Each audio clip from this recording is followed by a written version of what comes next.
कौन कहता है कलयुग में भगवान दर्शन नहीं देते?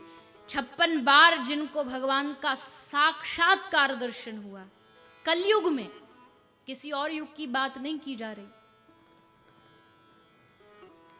वैसे नरसी हुए, इसी धरा पर संत की महिमा को बताने के लिए ही श्री जलाराम बापा,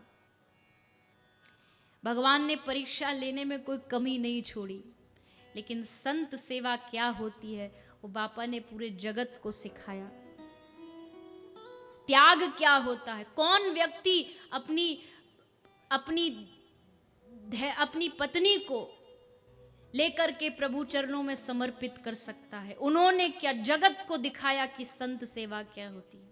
संत मुरदास इसी धरा पर, महिला रोती रोती आई, बाबा मेरा एक संतान है, पर प्रभु उस संतान का पिता कौन है, मैं नाम जगत को नहीं बता सकती किन्हीं कारणों के कारण, मैं क्या करूं, किसको बताऊं, आप कोई मार्गदर्शन करिए। संत मुरदास ने कहा, बेटी कुछ भी हो जाए तू बदनाम नहीं होनी चाहिए, जा जगत को जाके बता दे कि इसका बाप संत मुरदास है।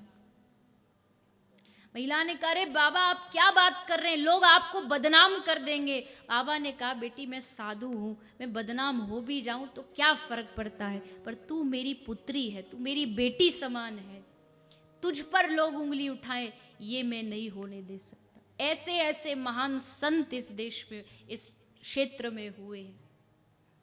तो संत का संग, साधु का, वैष्णव का संग होना, भले जीवन में भक्ति हो ना हो, कुछ भी ना हो, लेकिन जीवन में भक्तों का संग हो, संतों का साथ हो।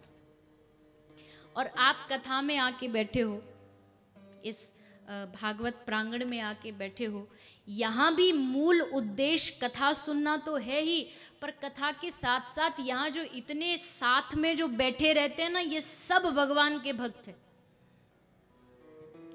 और कई लोग तो ऐसे भी होते जिनको आप जानते नहीं, इनका नाम पता नहीं होता, कहाँ के हैं ये भी नहीं पता होता, लेकिन किस रूप में भगवान श्रोता बन के आकर के इस कथा में बैठ जाए कुछ नहीं पता।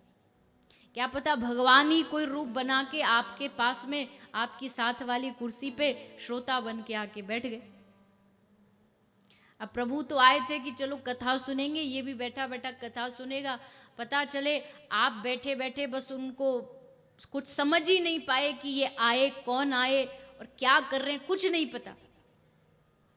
इसलिए कथा में जब आते हैं ना, तो कोई श्रोता साथ में बैठा हो, यही भाव रखना चाहिए कि ये श्रोता भगवत स्वरूप है। क्या पता मेरे प्रभु इसी में बैठ के श्रोता बन के आए हो कथा सुन।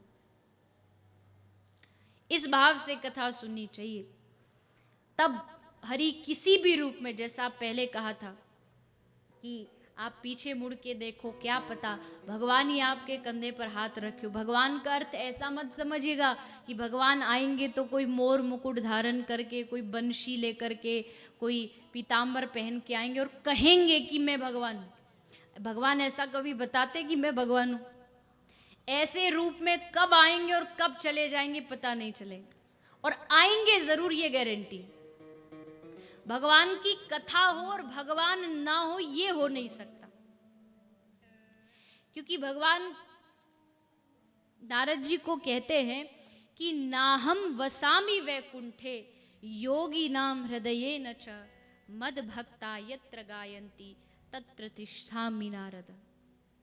भगवान कह रहे हैं कि मैं वैकुंठ में मिलूं ना मिलूं पता नहीं, मैं योगियों के हृदय में मिलूं नहीं मिलूं पता नहीं, लेकिन जहां मेरे भक्त मेरे नाम का गुणगान करते हैं वहां मैं अवश्य मिलता हूं, ये मेरा वादा। जहां कथा होगी, जहां भगवान नाम होगा, जहां सत्संग होगा, वहां प्रभु अवश्य होंगे ही होंगे, किसी भी रूप में होंगे। अब पहचानना आपको है।